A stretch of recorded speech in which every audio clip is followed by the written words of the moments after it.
y'all. I have the written testimony because I know you love reading what we have to say.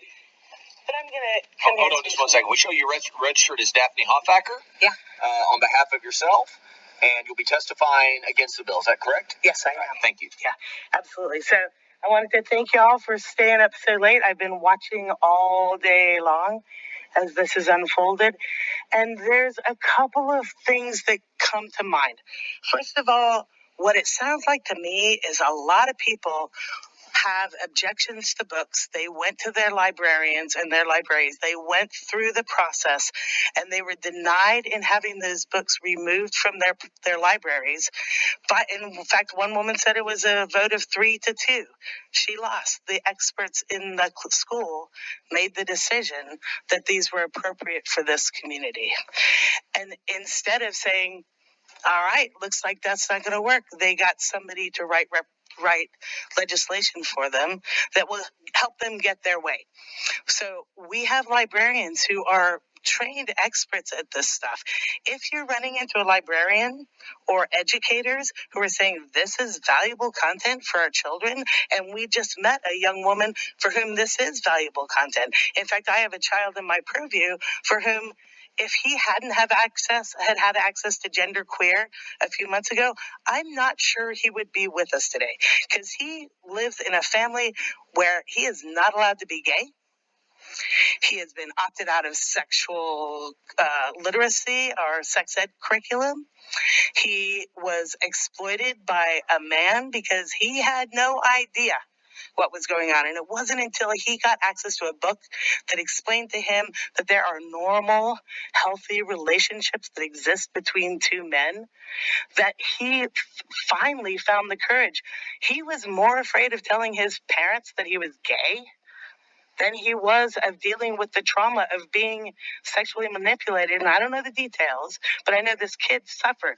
And it wasn't until he was given access to materials that his family would not allow him that he found his voice and his humanity. And I think we're talking about kids as if they haven't experienced any of the things that these books represent. I would also like to point out that grief counseling happens in our libraries. When our children commit suicide because they are in families that don't support their gender or their sexual orientation, they commit suicide. And those grief counseling episodes that come into the schools, those are happening in our libraries. Our librarians are looking at our kids in the eye every single day and determining what's appropriate content for them. Our state's Board of Education is not. Our TEA representatives are not. And the other board, the whatever, who's also going to be part of this bill that's going to determine what goes in our school libraries, is not. Our librarians are. Why? We would take the power away from them. I will never understand. But what I heard all day long was parents who were upset because when they came across the process that exists right now, they lost. They lost. And so now we're creating legislation. I remember Van Dever saying, I used to believe that where there was smoke, there was fire. And he said, now that he's been in the legislature, he knows that sometimes where there's smoke, there's a smoke machine. And I would say there's a smoke machine behind this whole effort.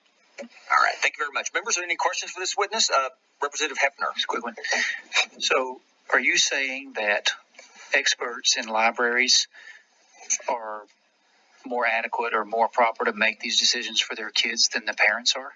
I would say that I know a kid in my purview whose parents do not allow him to be gay, and his humanity was at stake. So yes, no, I'm saying that we have a kid that just talked to you and said that her family, that she experienced things that she needed to see in the libraries.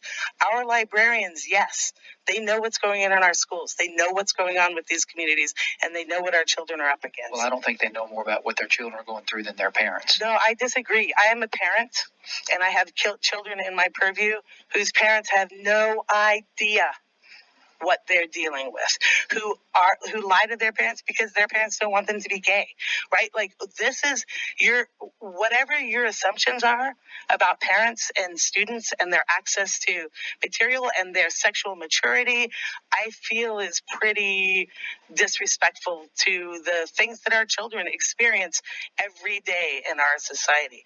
And having representation for those experiences is the matter between life and death for some of our children. Our LGBTQ children are between 1.5 and 2 times more likely to commit suicide. Representative Harrison, you were asking, was there something going on I would like to respond to his question. You didn't ask a question, though. Okay, I can't. Okay. Well, I would love to. Feel free to ask me the question. If this bill Members, are there any additional questions for this witness? would remove a parent's ability to decide what's going on in their libraries. And if a book is at the top of this chain by people who have no idea what our children are going on. Hold up. Okay. Hold up a second. Members, are there any additional questions for this witness? Bring it. I would Right. love to have this conversation, y'all. Appreciate you being here. Okay. Thank you very much. Right. I do have more. I mean, it's not.